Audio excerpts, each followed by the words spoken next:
What Really Happened with your host, Mike Rivero. The history the government hopes you never learn.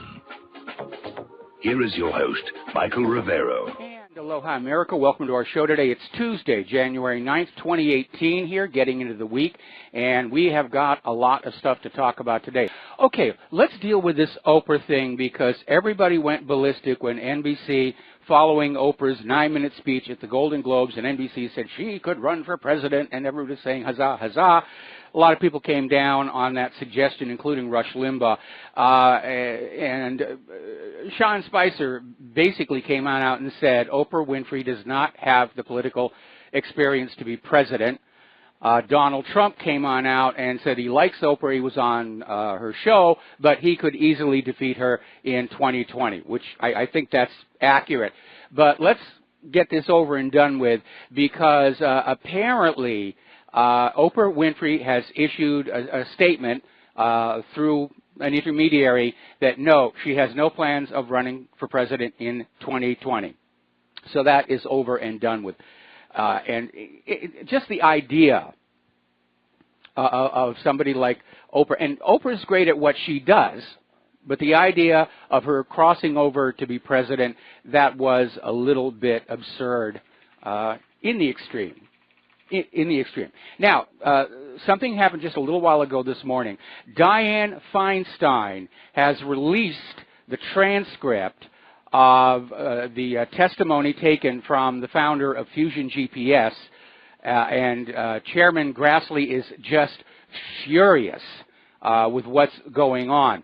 And I'm not going to read out, obviously, the whole transcript here, but there are a couple of things in there which undermine the claimed dossier. And apparently Simpson was claimed that Steele had told him the FBI had gathered intelligence from a source within the Trump campaign that supported the claims inside Steele's dossier, and then Simpson later contradicted himself and said he wasn't really sure where the second source was from. Apparently, the issue with Donald Trump's taxes, Fusion GPS did not, in fact, get all his tax returns. Mostly they were looking at tax returns of some of his properties. And there's a lot more in there, but basically Chaffetz is very angry at Feinstein, and he tweeted out this tweet about the outright hypocrisy. And he tweeted, Senator Feinstein, love your newfound commitment to transparency since it was non-existent on Fast and Furious, Benghazi, IRS, Clinton emails, DEA, IRS, Homeland Security, etc. And he's absolutely right. And obviously Feinstein leaked this out to try and damage Trump some more. Trump is under constant attack. And we all know that the Oval Office is the hottest kitchen in the world. But really, it's getting absurd between Feinstein's leak of the transcript, the book Fire and Fury, which is already discredited, but it's made Michael Wolff a pile of money. They're making a big deal over the fact that Donald Trump wasn't as alert as some people thought he might be when he was singing the national anthem at a sporting event. You know, he is overworked and he's a little tired, and he is 71 here. But they're out there saying, see, it proves he's got Alzheimer's like his father. Now, WikiLeaks has released a document showing that Hillary Clinton's chief of staff, John Podesta, received an email from an advisor which brought up the phrase gross negligence in regards to the FBI's email investigation, before the FBI agent in charge of the probe edited the document to change it to extreme carelessness. See, the phrase gross negligence appears literally within Title 18. But by changing it to extreme carelessness, they said, well, see, it doesn't apply. She wasn't grossly negligent. She was extremely careless. Frankly, the two sound pretty much the same to me. But that cover-up is starting to unravel. And you can almost smell a sense of panic starting to grow within the FBI rank and file, the Department of Justice, Comey, even Loretta Lynch. They're starting to understand that while they might evade trial their careers are pretty much going to be over after all of this comes on out. Now, turning on over to Russiagate, it's turning into a classic case of hoisting with one's own petard. And for those of you who don't know what that expression means, I got an email the other day about this.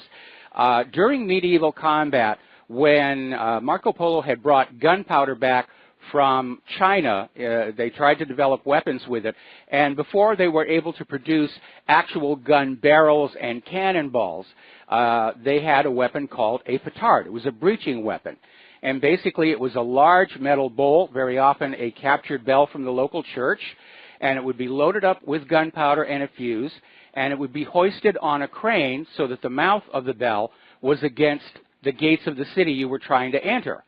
And then some poor, unlucky soldier would be required to sit on top of this contraption while it was being hoisted up, shield over his head to keep the rocks from hitting him, and then he would touch it off with a torch. And usually in the process, he was blown to bits, hence the phrase, hoisting with your own petard. Well, that same imagery is starting to apply to Russiagate, because it is backflashing, backfiring on all the people who put it together. A year of investigation by Robert Mueller has found zero evidence of any collusion. His last desperate gasp is going to try to interview Donald Trump and goad him into saying something that could be construed as an admission of guilt. But basically what's going on, William Binney, former high-level National Security Agency official, has come on out and said, if there was any evidence of a Trump-Putin conspiracy to steal the U.S. presidential election, the NSA would have it. And yet there is no evidence. So now the dossier has come apart, the whole Russiagate story has come apart, and everybody understands that the candidate who was colluding with Russia was Hillary Clinton on that Uranium One deal. And all the corporate media, all the prostitutes, all the correspondents basically were trying to cover for Hillary and manufacture out of thin air a reason for Trump to be impeached. Oh, he stole the election from our darling Hillary Clinton. Hillary Clinton was doing all the vote fraud. Just ask Bernie Sanders. We had millions of illegal immigrants voting Democrat. We had tremendous indications of election fraud. I mean, when Trump dissolved the Election Integrity Commission, the reason given was none of these state political parties would turn over the voting information, or the voters' commissions in the states refused to provide the information. Really, what have you got to hide? And look how they're still opposed to any kind of voter ID. We've got to get that at least up front. Or the Democrats will steal Congress this fall, and they'll kick Trump out of the White House, and they'll steal the elections in 2020. It's a real problem. We're going to do a shout-out now to our on-air affiliates who are just now rejoining our network here. Rush Limbaugh came on out and basically denounced Michael Wolff's book, Fire and Fury, saying that Wolff's reference to Rush Limbaugh is 100% false. And Rush was also commenting on Russiagate, saying that it's the biggest political scandal of his lifetime. I would say it's close. It's definitely up there in the top 10. But I think the real top political scandal is yet to be revealed, and it is what Hillary was really doing with that email server and that charitable foundation. Now, over at CNN, even Jake Tapper is admitting Fire and Fury is full of errors. So this one has flamed out, but of course the liberals are out there reading the book, buying the book, and choosing to believe every word in it. It's confirmation bias. They're looking for anything that confirms their pre-existing bias. Okay. Now, Eliot Spitzer is back in the news, and apparently there is a prostitute who previously had an ongoing affair with the former New York governor, and basically she has gone to the police department in New York claiming Spitzer threatened her life, and apparently she has an audio tape of the phone call in which Spitzer threatened her. This comes under the category of what kind of people seek high political office. Well, apparently the FBI probe into this 2010 property deal orchestrated by Jane Sanders, who's the wife of Senator Bernie Sanders, has escalated after a report by, apparently they've impaneled a grand jury, and at least one witness has already given sworn testimony in the case. So life is heating up for the Sanders as well. Okay, now, Russia has responded to the claims made by CIA Director Pompeo that Russia has been meddling in the U.S. elections. And their official spokesman, Zakharova, basically came on out and said, the way we know this is a total lie is that the U.S. never made any statements about Russia meddling in the election until Trump won. It just wasn't there. And basically, the U.S. is looking for a villain because they see the election as a major problem. The Republicans lost control of their own party, and Republicans don't like to lose control. And, of course, the Democrats were absolutely convinced Hillary Clinton was going to be the next president, and they could relax about any further investigations about Uranium One or the email server or the Clinton Foundation. And they didn't get that. And so they see the Trump victory as a defeat, and they're looking for enemies to line up with him. Whether it's Russia meddling in the election or the Trump-Russia collusion story, it's just demonize Trump, demonize Russia over and over and over again. And at this point, they're burning it out. Ordinary people aren't even paying attention anymore. They've been hearing it for an entire year. Trump-Russia collusion coming from the corporate media. Show me the proof. Mueller admits they have no proof. There is no proof. And I agree with William Binney. If there had been any communications between the Trump campaign and officials in Russia, the NSA would have copies of it. Because they copy everything that goes over a border and pretty much everything that's going on inside the United States as well. Which makes me wonder if the NSA has copies of all of Hillary Clinton's deleted emails.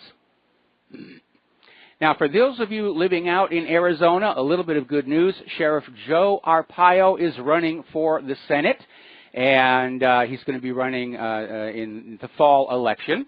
The news is coming from David Drucker of the Washington Examiner. And basically, he's running for the seat vacated by Republican Jeff Flake.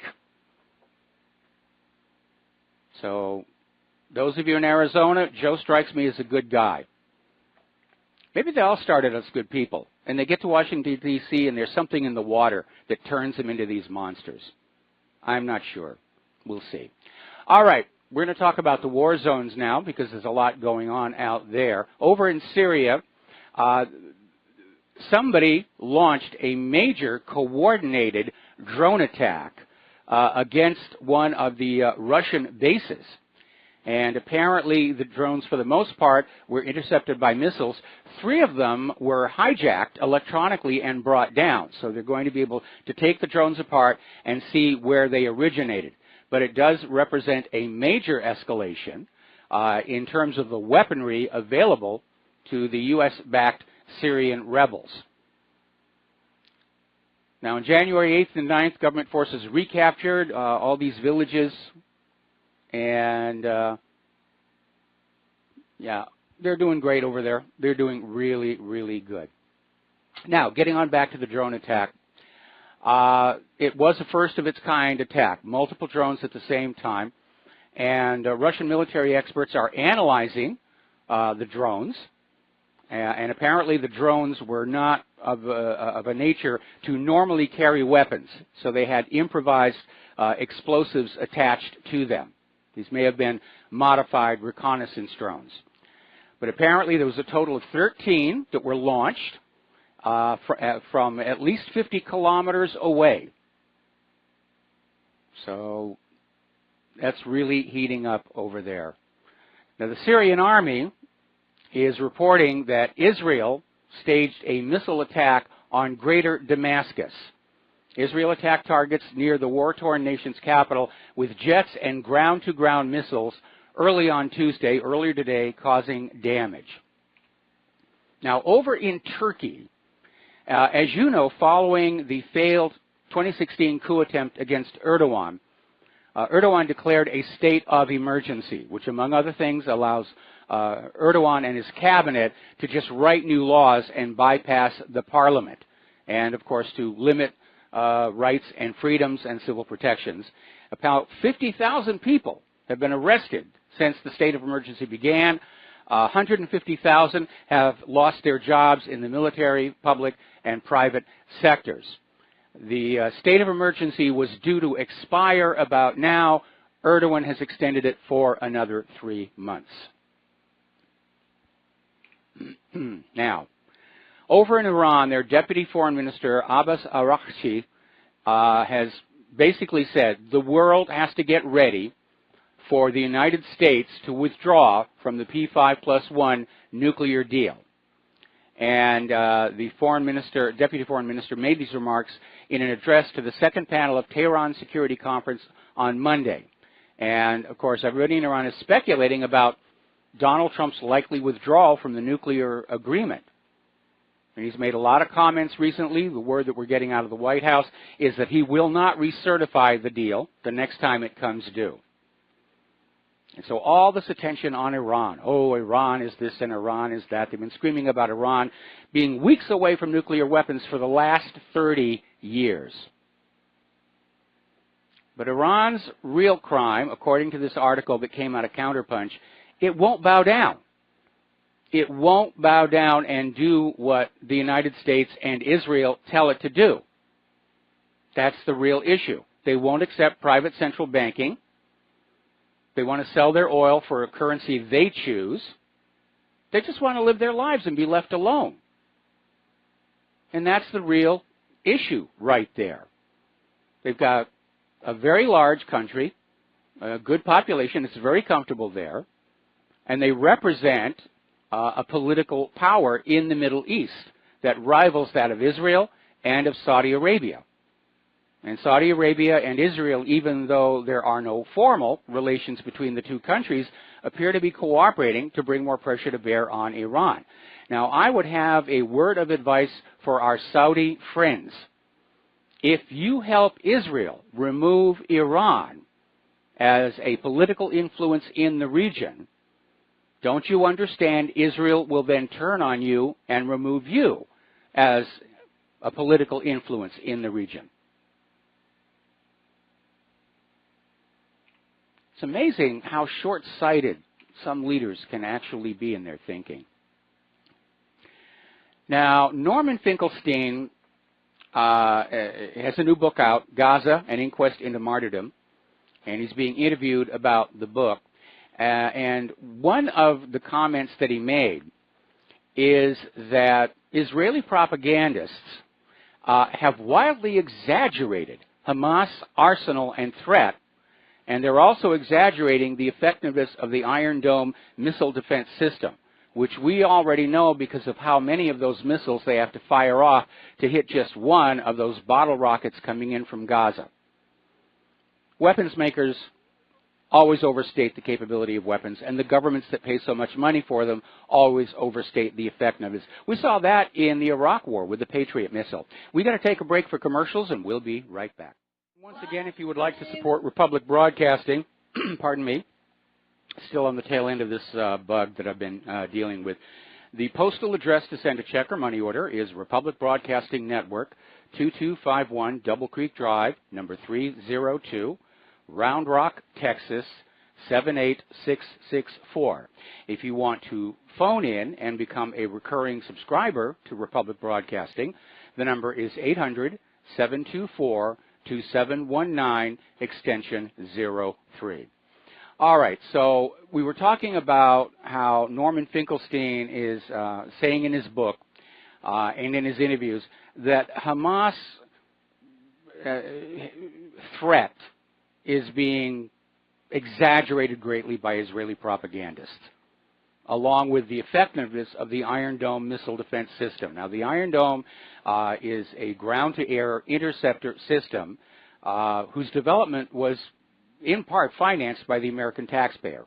And Israel is now marketing these Iron Dome systems around the world, but they may not work all that well. And we went through that with the Patriot missile during the Iraq War, the big Iraq War. And that was, we were being told that the Patriot rather was 90% effective, 98% effective, in fact, was the word. Then, when a lot of Scud missiles started hitting their targets, everybody hemmed and hawed and said, well, it's actually closer to 50%. And then after the war was all over and people were actually looking at what had gone on, they deduced that Patriot, at least the version of Patriot being used for the Iraq War, had about a 10% hit rate, which is very, very poor performance. But so I guess the modern problems they're having with our weapons, the F-22, the F-35, the Zumwalt, it's been an ongoing problem all along. The defense contractors will build these very shoddy products. They'll rig the tests to get it past the military procurement people, and everybody makes a lot of money and goes home happy. And again, if you want some insight into how this all works, there's a book and a very funny movie called The Pentagon Wars that more or less tells the story of the development of the Bradley infantry fighting vehicle. And I understand the movie is out there on Hulu and Netflix, so if you haven't seen it, it's definitely worth a look. It's a very enjoyable film here. Meanwhile, more on that, well, I guess Israel is shooting in all directions now. They've been shooting missiles up toward Damascus. And apparently what Israel did is they're flying in Lebanon airspace, and they targeted what they claim is a Hezbollah arms depot in Syria. So Israel's just basically shooting at Syria. I believe that qualifies as an act of war. And, of course, Israel would love it if Syria were to fire back, because then Israel could say, yeah, it's a war, and the U.S. would have yet another excuse to invade Syria. Meanwhile, over in Palestine, Israel is really turning up the heat on the refugees. As you know, following Donald Trump's announcement that he recognizes Jerusalem as the capital of Israel, there were a lot of protests, and Israel has cracked down on the protests very hard. Now, Trump is saying he's going to cut off funding to the Palestinian Authority, which is Israel's tool, if you will, to keep some measure of control over Gaza and the West Bank. And now Netanyahu is out there saying that he wants to destroy the United Nations Relief Agency for the Palestinians. In other words, cut off even more money from them, starve them to death.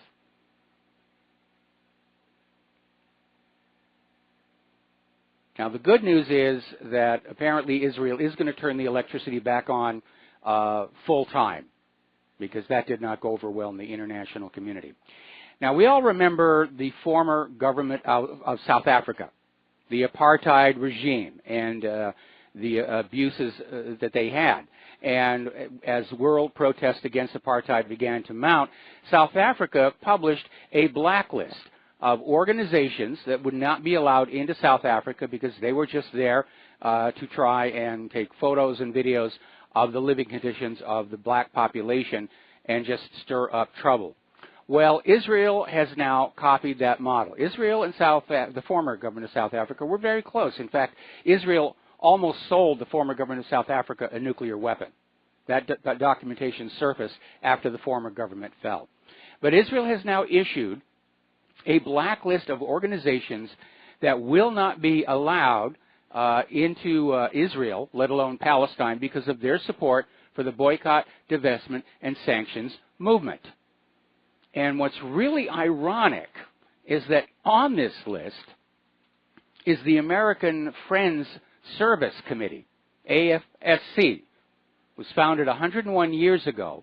They're on the blacklist for wanting to help Palestinians. And the irony there is that they were once honored by Yad Vashem for their helping of Jews during World War II in Germany. So not much gratitude there coming on back. We're going to take another break for commercial. We'll be right back after these words from our sponsors. Hello. All right. Getting back to the wars here, as you know, Donald Trump made a point of cutting back on the foreign aid going to Pakistan, saying that Pakistan has not been effective in defeating terrorism inside their country.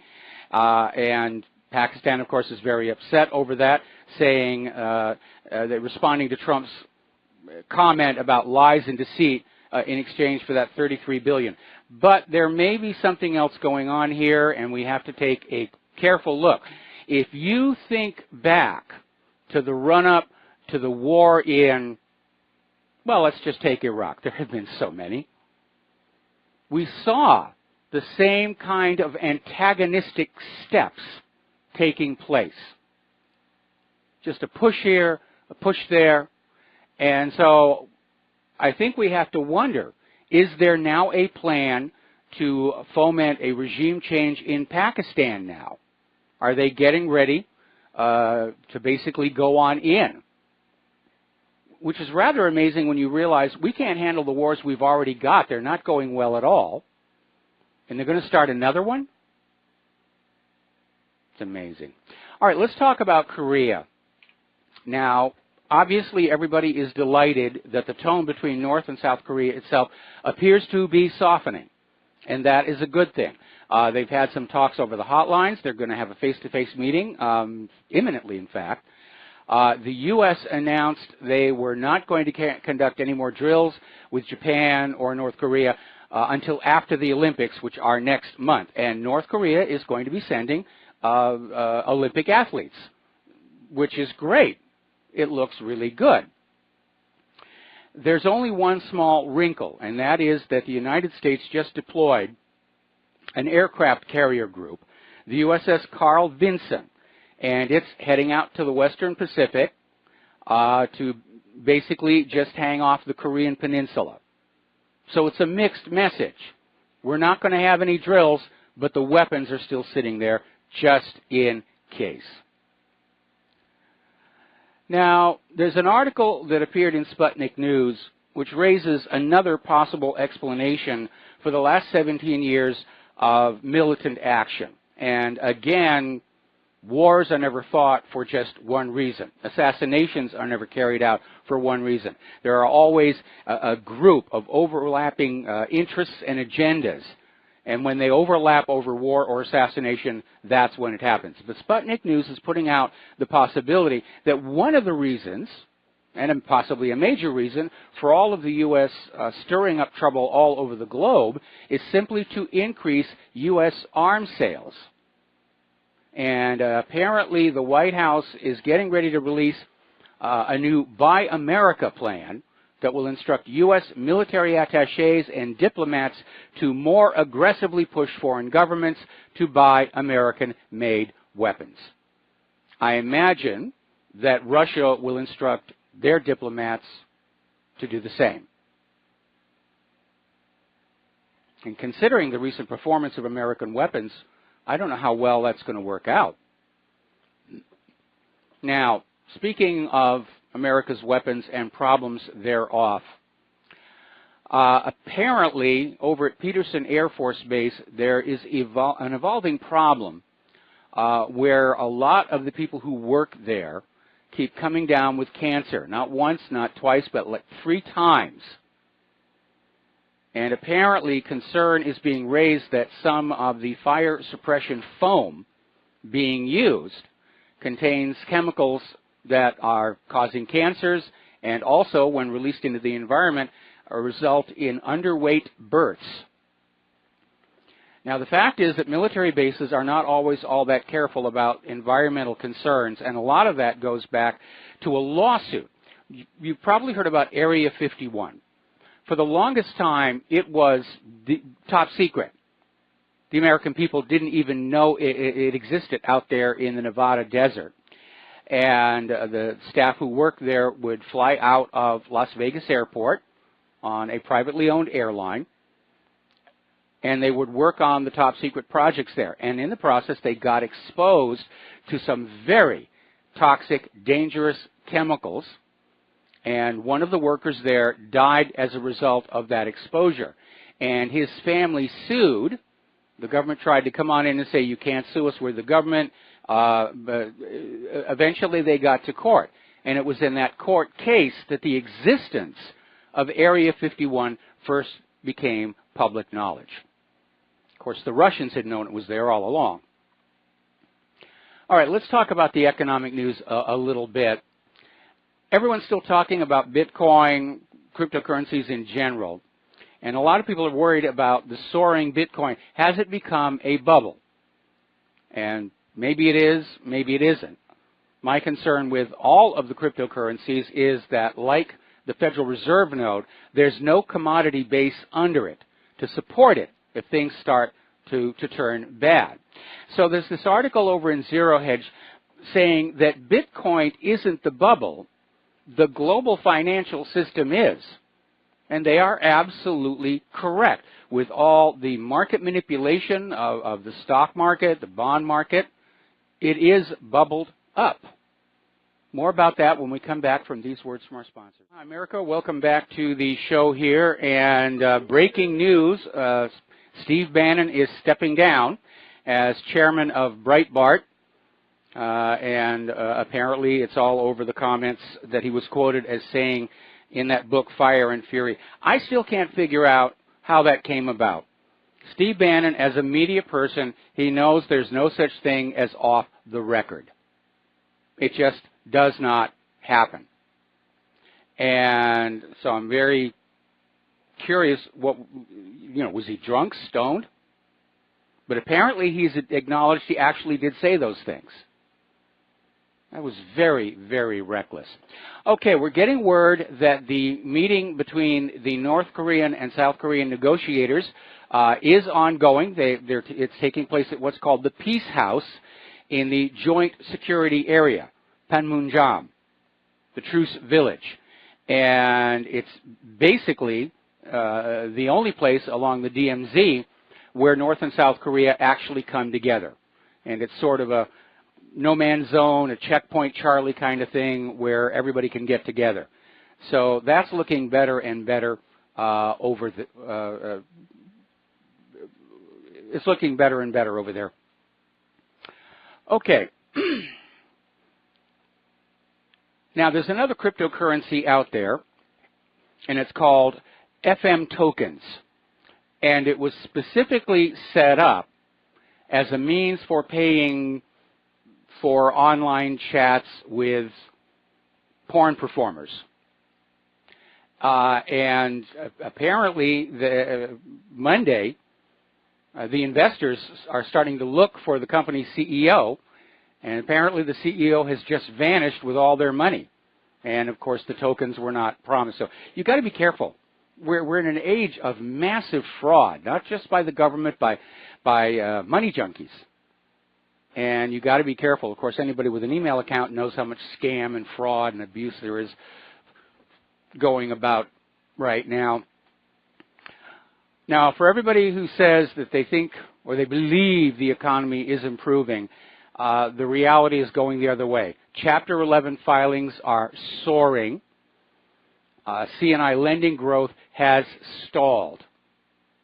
Those are bad signs that we may be going into yet another recession before we've even really gotten out of the last one.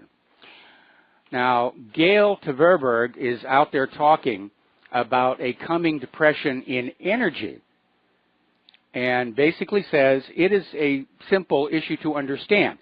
Too many people placing too much demand on the world's depleting energy resources.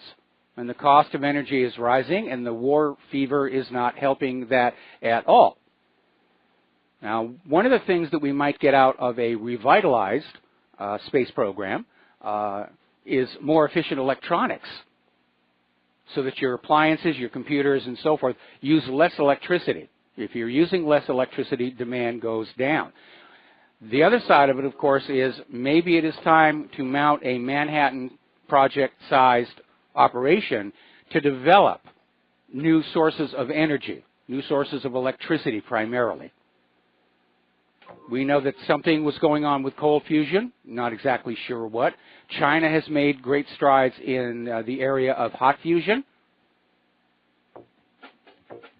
It's out there. We just have to have the political will to go find it. We're going to take a break for station identification. We'll be right back. Hi, America. Welcome back to our show, hour number 2. And let's talk a little bit about Europe and immigration and politics. And there's a new phrase going around, Germany, Merkel madness, or its German equivalent. And Germany is really starting to see some very negative effects from the refugee crisis, because the Germany that I experienced back in the 1980s was a pretty cool place. Very beautiful, very neat, not very crowded, and very little crime. That apparently has all changed. And this article that came out of Europeans worldwide is saying that what people would have considered normal German life is fast disappearing. And it's gotten so bad there, a lot of Germans are now leaving Germany. They're going to Hungary and Poland to escape the rampant refugee violence gripping Germany's cities. Now, Greece has suffered a calamitous 41% drop in tourism as a consequence of this invasion by non-European benefit bandits. Another cool expression. Germany's tourist sector is looking at a huge drop as well. And private properties in the hotel and leisure sector have been commandeered by the state to accommodate the refugees. It really is out of control. And the reason for it all, again, New World Order.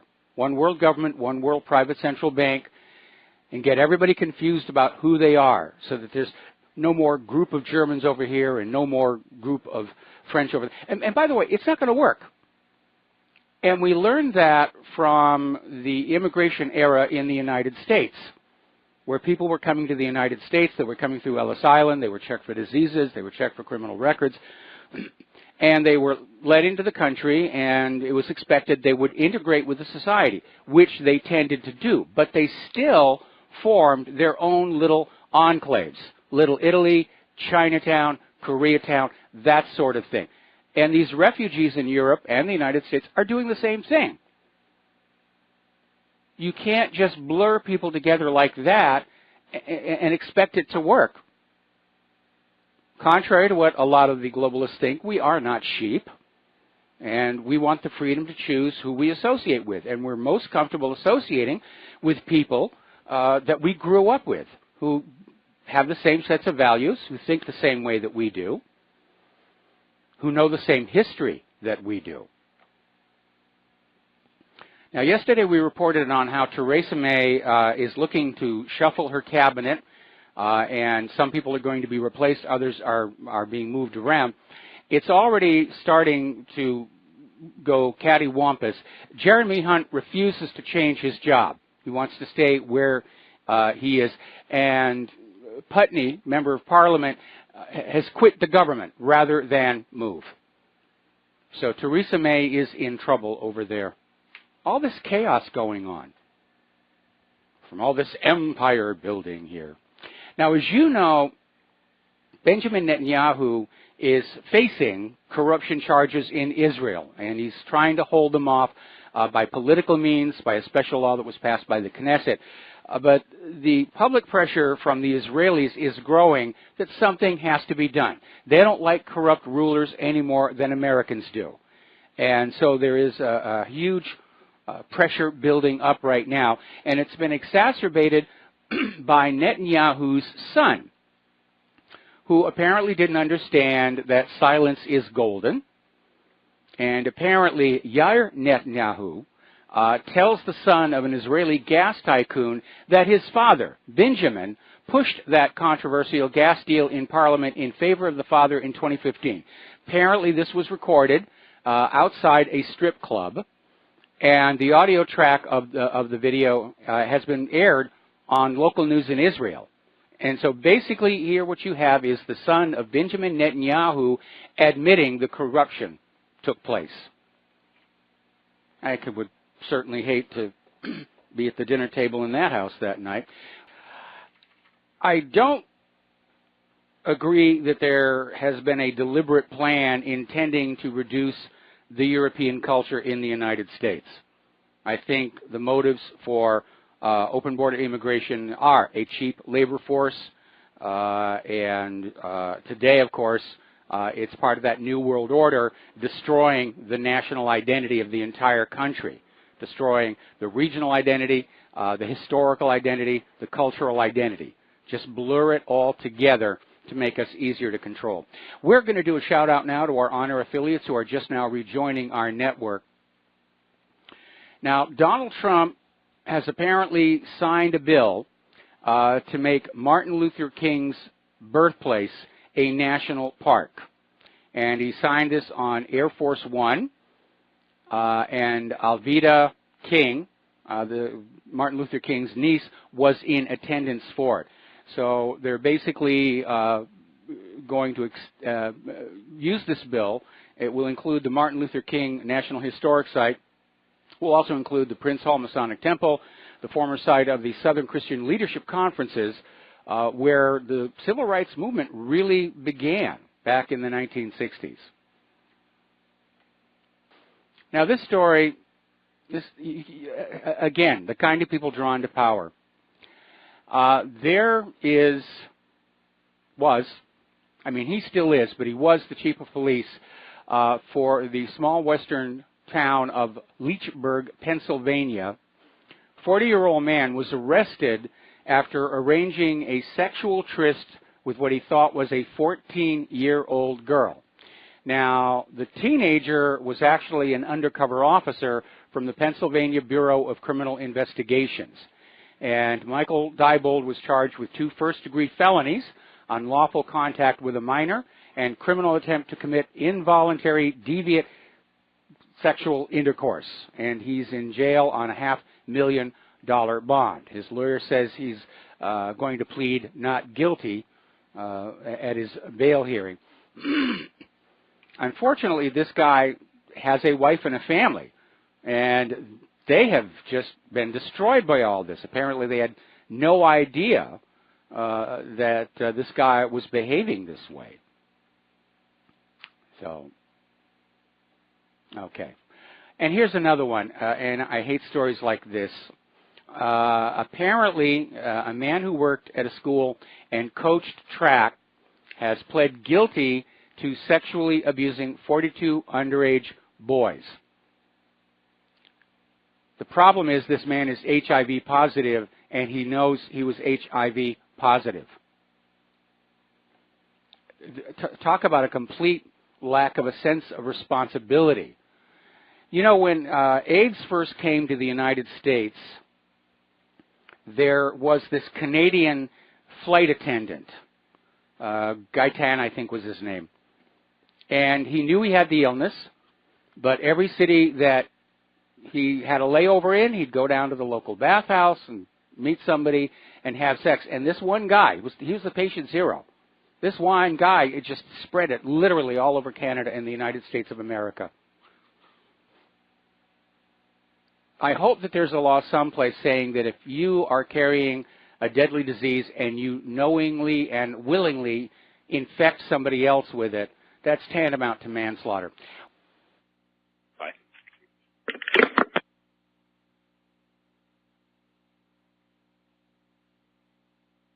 Hello?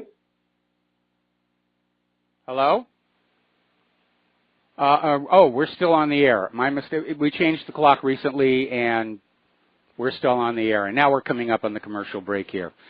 When we get back, we're going to have more phone calls and kind of a weird story from Porter Airlines regarding a flight to Toronto. So now it's the commercial break, and we'll be right back after these words from our sponsors. Aloha, America. Welcome back to our show here. And the corporate media is still going on about Oprah in 2020 Apparently, Democrats think it's a wonderful idea. And all I can say is Oprah's already apparently issued a statement through an intermediary that she has no plans to run for president in 2020. But if she does, and Hillary is looking at 2020, then Oprah better be wearing her Kevlar undies and stay out of small suburban Washington, D.C. parks. We're going to go back to the telephones now. Tony in Puerto Rico, aloha. Welcome to the show. What's on your mind? Hello, Mike. I think a better candidate in 2020 will be Joe Kennedy III. Anyway, my question is this.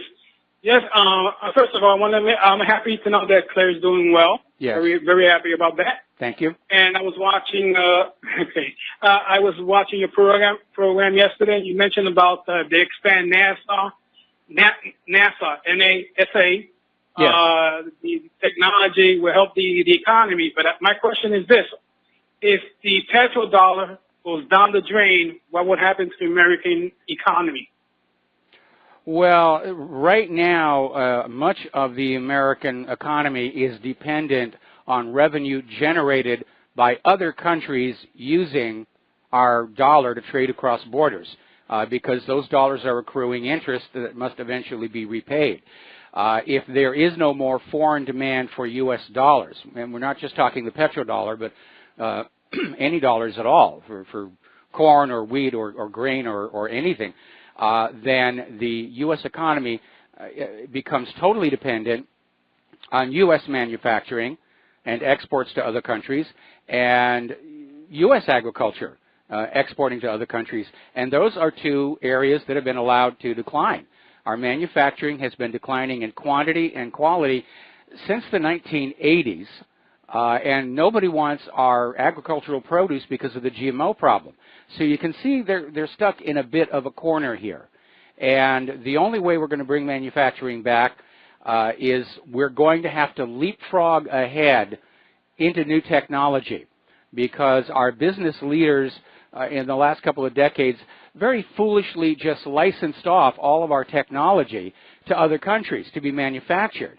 And it's those manufacturing jobs from a new product or a new appliance or whatever that really raise the lifestyle of the working people. And those other countries are not going to be so foolish as to allow the manufacturing of those products to come back to the United States of America. So we got to get something new going, something that is revolutionary, that only the United States is going to be able to make for a while, and we can get our manufacturing economy back with that. But we're going to have to keep that technology and those jobs here in the United States of America.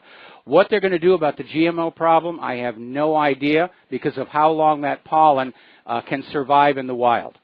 That was a very poorly thought out decision there. Switch over to Terry in California. Aloha, Terry. Welcome to the show. What's on your mind? Mike, that Immigration Act of 65 y'all are talking about, I always thought it was a globalist thing to push that through. I know that there's three Zionist politicians. The main one, Jacob Javits of New York. Mm-hmm. And, of course, he might have had aid from Kennedy, you know, because of the Zionist lobby. But after it passed, Jacob Javits was quoted as saying, open the floodgates. Let the floodgates come open. Let them in. And that's a good way to, you know, to do what they're doing today. It's the same thing, you know, mixing all the races together, destroying your national heritage and all that sort of thing. Yeah, and the double standard there, and we're seeing that today in Israel. Israel wants everybody else to be multicultural, but they're working right now to get the Palestinians out and have a Jewish-only Jerusalem and a Jewish-only state. And so it's a double standard. Israel thinks everybody else should have open borders, but they're closing theirs. Right. And if they can take Netanyahu and get them out of there for corruption, maybe they can keep going. Of course they won't, and send them to The Hague along with Bush, Cheney, and Obama. I'd be happy. I would like to see that as well. I really would. All right, well, listen, thank you very much for the phone call. We're going to let you go. And very interesting story. We've been hearing a lot about how airlines have developed a very bad attitude toward passengers, at least those in coach, and they're maltreating them, giving seats away to members of Congress, literally dragging people out of a seat they paid for to make way for a deadheading crew. It really is abusive. It's almost like they're city buses with wings on them right now. So apparently over at Logan International Airport in Boston, there was a Porter Airlines passenger jet that was supposed to fly to Toronto, and there was a mechanical problem, and they sat on the runway for 2 hours on Friday night, and then they had to basically take the plane back to the terminal, and the passengers were deplaned, and the representatives of the airlines were trying to explain there was something wrong, we can't fix it till tomorrow, we're sorry about that. Some of the people were having difficulty hearing because they didn't have a PA system set up at the gate, so they took videos of the airline spokesperson explaining what was going on. And then it got kind of weird because security basically cordoned off the passengers and said, if you do not delete those videos and show that it's deleted from the trash can, you're going to be put under arrest. That's a little out there. Another story about how abusive of ordinary people this society is becoming. Apparently, there's this lady, Dacia Hargrave. She's an English language arts teacher at Rennie Roast Middle Schools, and she was addressing the Vermilion Parish School Board meeting where this incident began. The teachers have not gotten a raise in a very long time, but it was announced at this board meeting that the superintendent was getting a huge pay raise. And so this teacher, Dacia, basically stood up and said, this is infuriating. We're the ones doing the work. We're the ones teaching the children. And the school board called the cops. She was arrested. America, welcome back to the show here, hour number 3. And before we get to the phone lines, I want to share this little tidbit of information. This is about the Golden Globe Awards. And no, I'm not going to talk about Oprah's 9-minute speech here. But the Golden Globes were draped in black. Most of the women were wearing black, and they were trying to make a statement about sexual harassment in Hollywood. The people who won the Golden Globes were using that microphone to just wag their finger against the systemic sexism and abuse of Hollywood. It's all for show. None of the actresses or actors who made the accusations against Harvey Weinstein were invited to attend. Now, as you know, out in California, they legalized, as of the first of the year, recreational marijuana. And already Attorney General Jeff Sessions is on the warpath saying federal agents are coming to enforce the federal drug laws. Interestingly enough, Coachella, the city of Coachella, is imposing a citywide ban on all marijuana use. And this is going to cause a lot of friction between all these different layers of government who are headed off on all these different directions. And I think the primary reason they want to keep marijuana illegal is you can grow it in your backyard.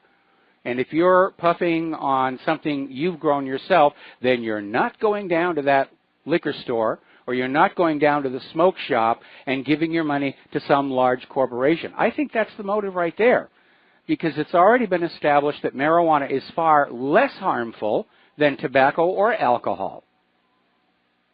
So, there we are. All right, let's talk about the subject of guns, all those guns out there. Apparently, up in Washington State, they passed a new law designed to basically prevent felons from acquiring guns, which is a good idea, domestic abusers, and sort of this fuzzy areas, they've tried to buy a gun at a gun show. And it's being over-applied And Washington state gun dealers are reporting 1,200 denied purchases in the first 5 months. This happened last year, first 5 months of last year. And so the government can safely say it's not a gun ban. We're just keeping guns out of the hands of people who ought not to have them. Now, I concur with career felon. They shouldn't be allowed to have a gun until it is pretty much assured that they are truly reformed. I think there should be strict gun controls on people who are taking prescription antidepressants because of the link between those and violence.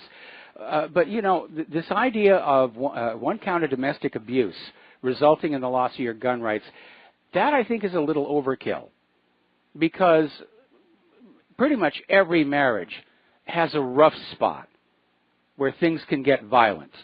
In my first marriage, my wife hit me on the back of the head with a cast iron skillet. The police just laughed when I filed the report. I'm very lucky with Claire. Claire and I have never had an argument that went that far. But it does happen. We hear it all the time in neighboring units.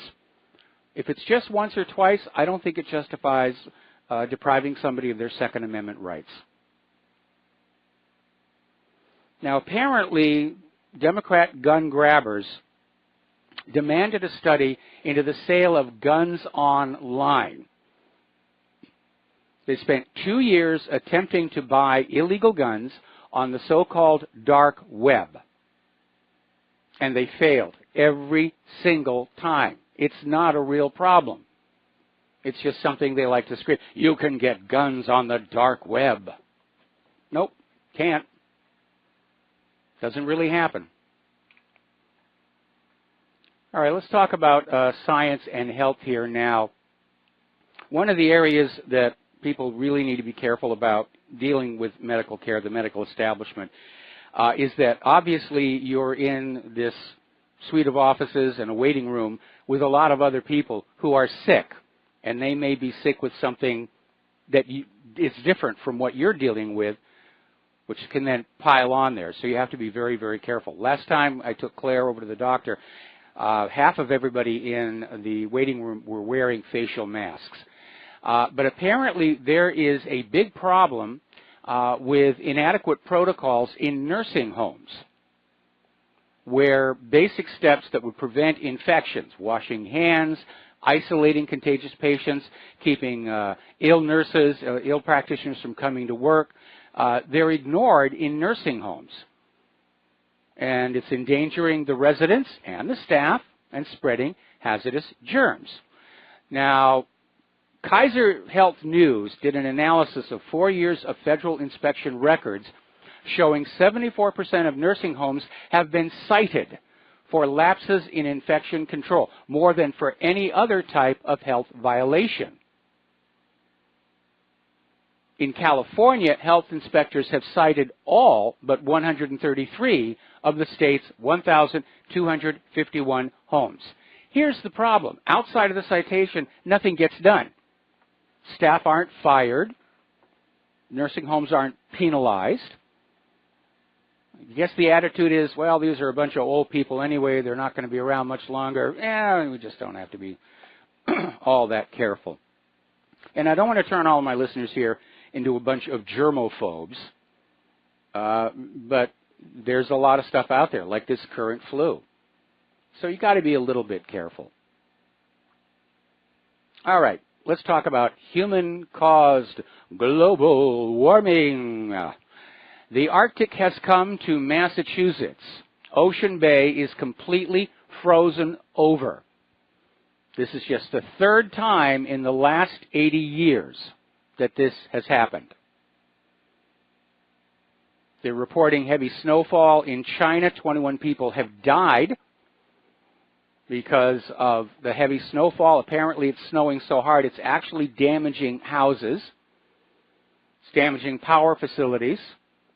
The intense cold is harming agriculture. And the provinces that have been badly hit by the weather are Anhui, Henan, Jiangsu, Hubei, Hunan, Shaanxi, and Chongqing municipality. So it's really nasty. Now, if you're going to get trapped in by the snow and ice, there is no better place to have it happen than a Swiss ski resort. And this is a resort right on the edge of the famous Matterhorn Peak, which is famous only because Walt Disney copied it for his theme park in Anaheim. If he hadn't done that, nobody would know what the Matterhorn was other than a mountaineer. But apparently the snow is so heavy, they've had to close the ski slopes out of fear of avalanche. They've had to close the hiking trails, the cable cars are shut down, and the roads and train service into the nearby city of Zermatt are shut down as well. Okay, we're talking about human-caused global warming, and they're trying to rebrand. When it's actually started getting demonstrably colder, they called it climate change. And then somebody pointed out, climate changes all the time. That's the way it works. So now Al Gore has rebranded it as the climate crisis. And it may well be a crisis if some of these prognostications about solar output prove to be accurate. The crisis is just going in the opposite direction that Al Gore claimed it was. And limiting carbon dioxide is not going to stop a new mini ice age. And that's why they're still trying to say global warming is somehow causing all of this. No, that doesn't work. Tell you what, take a pan of water, put it on the stove on low heat. When it freezes over, get back to me. We're going to take a break here for commercials. We'll be right back. Hello, hi, America. Welcome back to the show. We're talking about human-caused global warming, the climate crisis, the snow job. And apparently the Swedish government is warning its citizens to be prepared for at least a week without help. Now, they're not saying why they're issuing this warning, and it's very unusual for the Swedish government to say something like this. But it strikes me that a likely possibility is that Sweden is expecting there to be massive, huge snowstorms that are going to cut people off from the supply chain, and they want them to be able to get through there. It's good advice anyway. It's really, really good advice. Now, yesterday we were talking about how it snowed in the Sahara Desert, and what made it really unusual was that it snowed in the Sahara last year. First time they've had snow 2 years in a row that anybody can recall, as far as records are going back here. Today we're hearing that the snow on the Sahara Desert in some places measured as much as 15 inches deep. That's 1 with a 5 after it, inches of snow in the Sahara Desert. Gosh darn that. Human-caused global warming. Well, the Carbonazis have tried to mount a counter-propaganda, and they're talking about this massive heat wave going on in Australia, so that they can say, well, it may be cold here, but oh boy, it's just broiling over here, and the roads are melting, and everything's falling apart, and I'm not able to find any confirmation for any of it. But going back and looking at the Sydney Morning Herald, January 9th, 1896 issue, the Herald reported that Australia was cooling down, and the temperatures at Bourke were only 117 degrees. That's 10 degrees hotter than it is right now. Speaking of selling, looking at all the storms of last year, hurricanes, wildfires, extreme cold weather, basically it totals up to 16 weather disasters last year, and a total loss of $306 billion, which makes 2017 the costliest year in U.S. history in terms of recovering from disasters. Maybe somebody up there doesn't like our country anymore because our government is behaving so badly. Now, if you use products like exfoliants, personal care products that have a little scrubbing effect, those are about to go away or drastically change. Most of these products are using these little plastic micro beads. And it turns out that these beads, after they're being used, they go into the water treatment plant, they go into the, they're getting out into the environment, and wildlife is eating them. Ultimately, people are eating them. and they're now being banned from toothpaste, exfoliant products, various face scrubs, because they do harm wildlife. And it wouldn't take that much imagination to come up with something that is going to be a scrubbing surface that's edible or biodegradable. And plastics are wonderful, they're useful, they make all kinds of cases, but they are a toxic pollutant when disposed of. Far more toxic than carbon dioxide. And most plastics, unfortunately, cannot be recycled. And that is a real problem that we have to deal with. Our consumer culture, especially with the planned obsolescence, it really is bad for the environment. All right, we're going to take another break here for commercials, and we'll be back after these few words. Hi, America. Welcome back to the show, and we're going to take a phone call now from Steve. And Steve Elkins, of course. Hi, Steve. Welcome back to the show. What's on your mind? Well, you just mentioned about those things getting in the water system, and when you mentioned that exfoliator, I actually just have one here, believe it or not. I looked at it, made by St. Ives, and I have not seen the beads ones yet, but that's good that you bring that up, if they still make that. I didn't know that.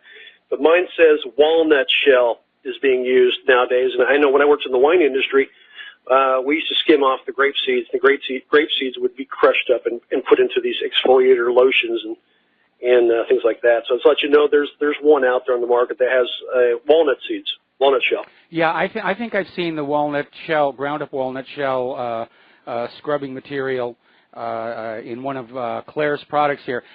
This story was originally posted at What Really Happened by one of our members, and I'm looking at the original article, and it appears to be undated, but it talks about a ban taking place back in 2015, 2016.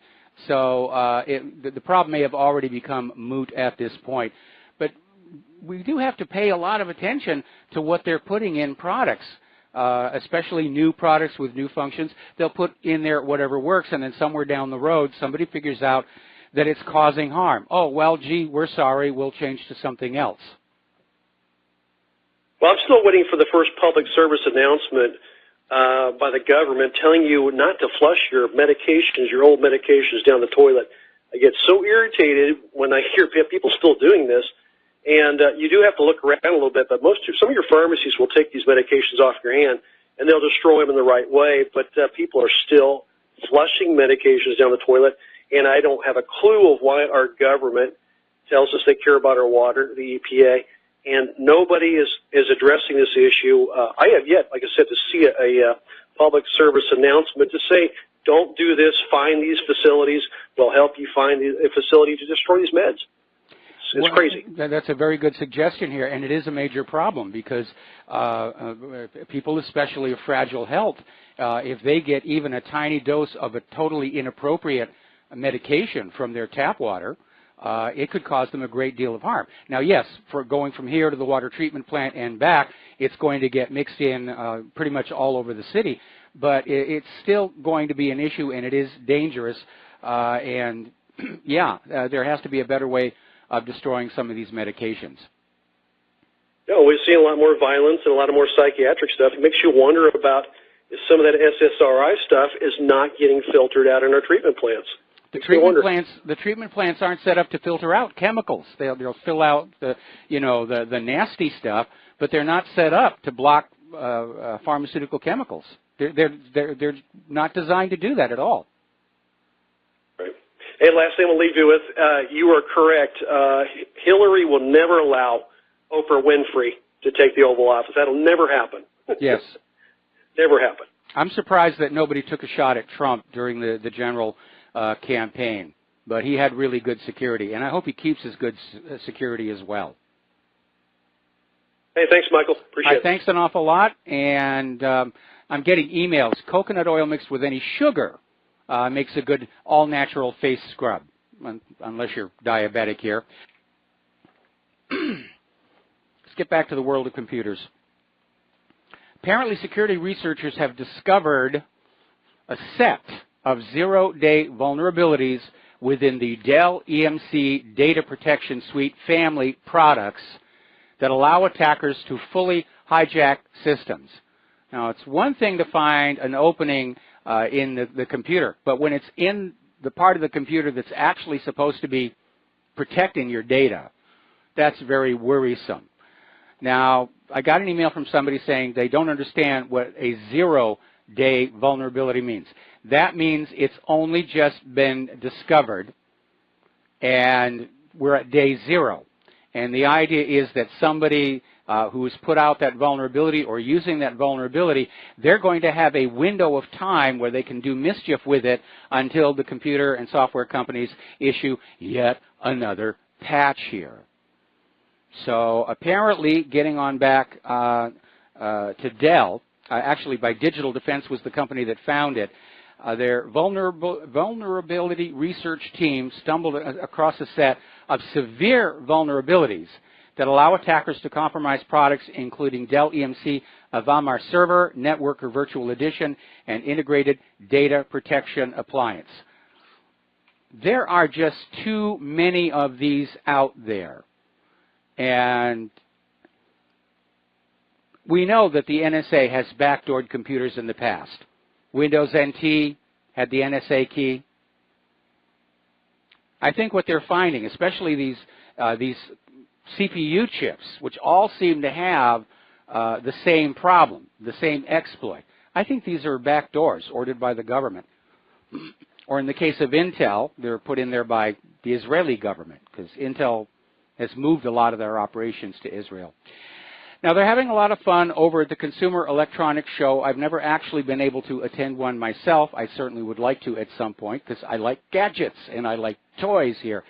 And as you know, LG is showing off these concept robots for hotel workers that will basically carry luggage and clean the room and do various other things and put more people out of work. And they're having their issues over there, not as bad as when Bill Gates tried to demonstrate plug and play and got the B-sod. But apparently over at the airport, they were going to demonstrate a passenger drone. A drone that was going to basically, a pilotless drone that would carry passengers.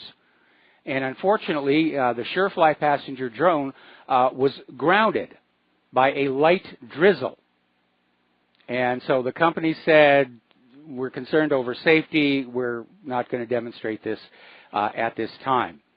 Another robot created by LG to help users control their smart home apparently failed on stage at its Consumer Electronics Show debut. And the robot, Chloe, was meant to be the centerpiece of LG's presentation when it was supposed to show how new artificial intelligence tech could enhance the use of kitchen appliances. Instead, it just sat there blinking. It was a disastrous debut for the bot. It's all over social media. Now, Samsung has announced that starting 2 years from today, every single product they make will be able to attach to the Internet of Things, whether you like it or not. Intel, apparently trying to recover from the problems with their current chips, have announced they've had a major breakthrough in a quantum computing chip. Now, this is a 49-qubit quantum computing chip. And VR applications for content, AI self-learning, and autonomous vehicles platform. Now, for a quantum chip, 49-qubit isn't all that much, so we're kind of at the stage of the original 8080 CPU, back in the good old days. Story coming out of the Register in Great Britain, Windows 10 as a service is incoming. And it's another year, another round of updates, and the company calls this Windows as a service. Now, they're selling it as an idea that you get a constant flow of improvements and security patches, which you got anyway with your perpetual license as operating system. But we know where the computing industry wants to go. They want everything to be rented month to month, the operating system, the applications, maybe even the computer itself, to maximize their profitability. Now here's a story coming out of Little Rock, Arkansas. That's Clinton country, people. Apparently there is a new startup company, and it's going to be using robots to manufacture T-shirts. And apparently it's going to make a lot of T-shirts. These robots can churn them out one every 22 seconds. So just under 3 completed T-shirts per minute. You can do the math from here on out. That's a lot of T-shirts. Now Microsoft is gearing up here for a little bit of a collision with many well-known antivirus products.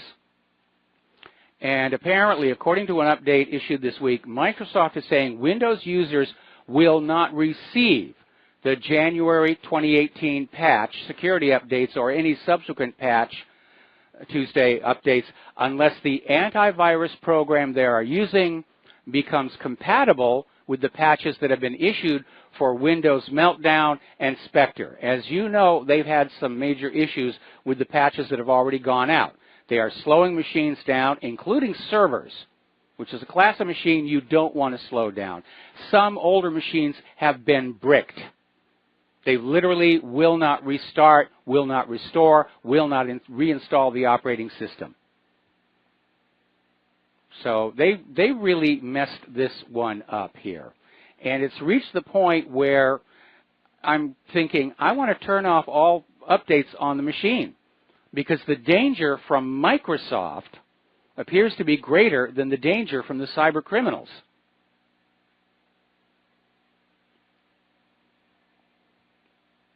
We've allowed this technology to become decadent. It's too complex. There's a beauty and elegance in simplicity. And I know that's a recurring theme throughout history, where during the beginning of the industrial age, and certain things wouldn't work because there were too many moving parts and it would wear out too quickly. But I do think that all of this could be made a lot simpler, certainly easier for the end user to use. Speaking of the end user, Donald Trump has signed an executive order to expand broadband access in rural United States. And that will be a really, really good thing. But the latest word coming on out is that Donald Trump may be clearing the path for Julian Assange to leave London and come to the United States without fear of arrest. The U.S. government has ended its 8-year-long grand jury proceedings against WikiLeaks that included the WikiLeaks' various vault releases on CIA spy technology. Now, the laws regarding this kind of information are very, very clear. If WikiLeaks had broken in to the CIA and stolen this material, they would be in serious trouble. If WikiLeaks approached somebody who worked for CIA and requested this information, that would be a crime under the Espionage Act.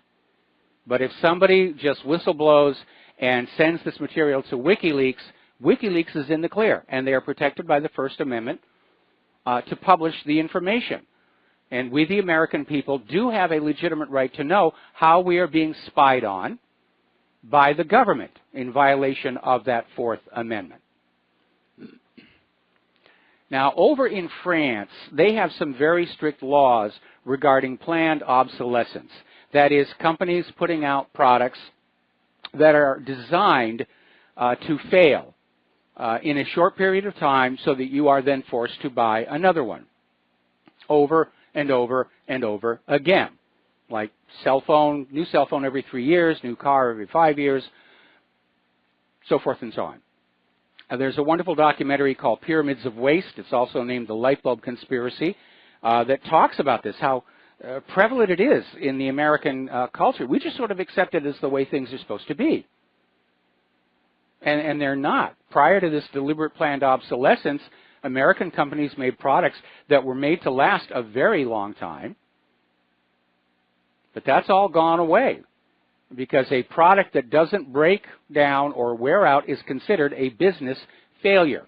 France has other ideas, and French prosecutors have launched a probe on planned obsolescence in the case of the Apple iPhone.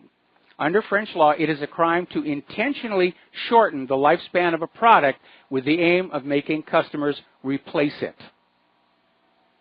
Now, last December, Apple admitted older iPhone models were deliberately being slowed down through the updates, another reason to turn off updates, and insisted it was because of the battery.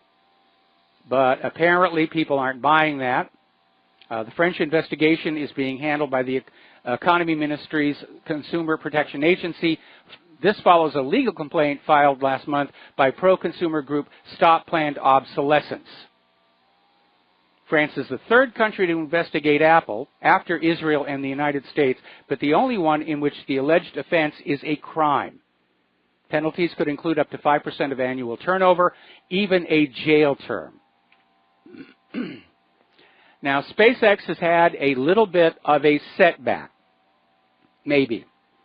There was this highly classified, expensive government satellite called Zuma, and it was launched into space on a SpaceX Falcon 9 rocket from Cape Canaveral. And they're reporting it as being destroyed. Now, the bottom stage of the Falcon 9 did return and soft land. The upper stage apparently vanished. The official story is it failed to release the Zuma satellite. Now, given some of the other things the U.S. government's been doing up in space lately, what if they wanted to launch a stealth satellite and claim it didn't get there? And I know there are all kinds of hobbyists on Earth who like to track debris orbiting over them, and they might identify it. But if it is true, if that's what happened, I feel bad for the people at SpaceX because they're doing really good work. And if I were still young, I'd apply for a job over there. All right, we're going to take a break for commercials, and we'll be back with the last segment of our program today after these few words. Aloha, America. Welcome back to our show, final segment of our program today. I'm looking at this video.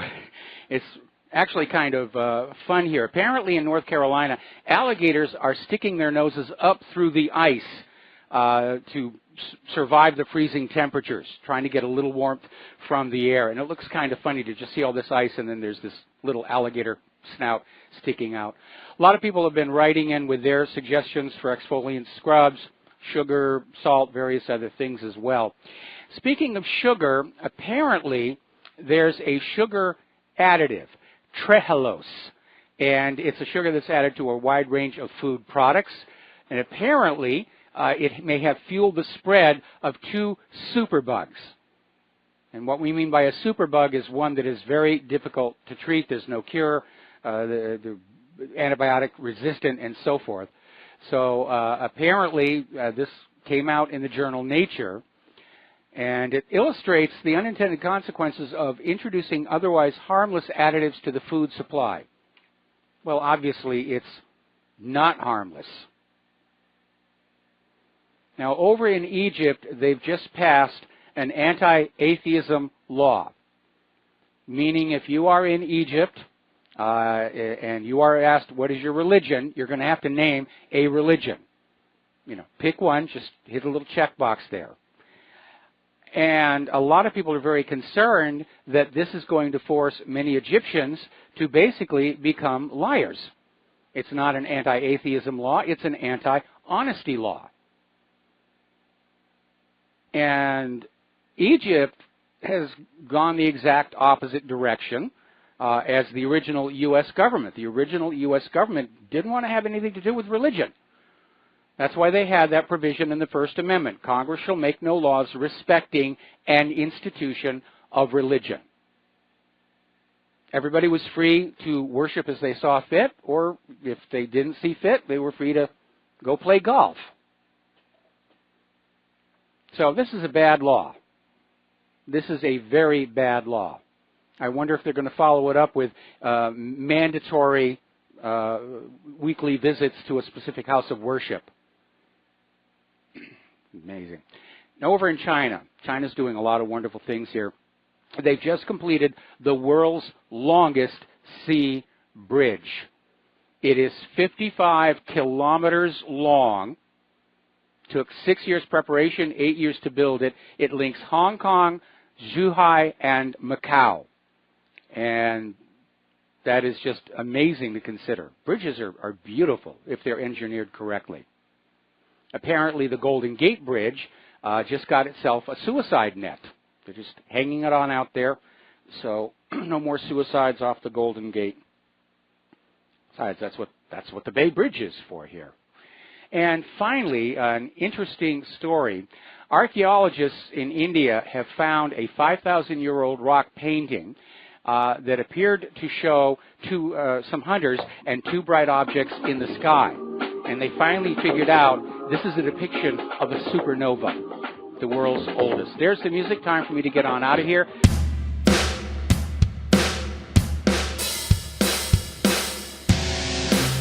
This is William, hopefully your favorite videographer from Two Hats Publishing. I hope you enjoyed this video. If you like it, please leave comments below, or like, follow, or subscribe to us and get notices of all our videos.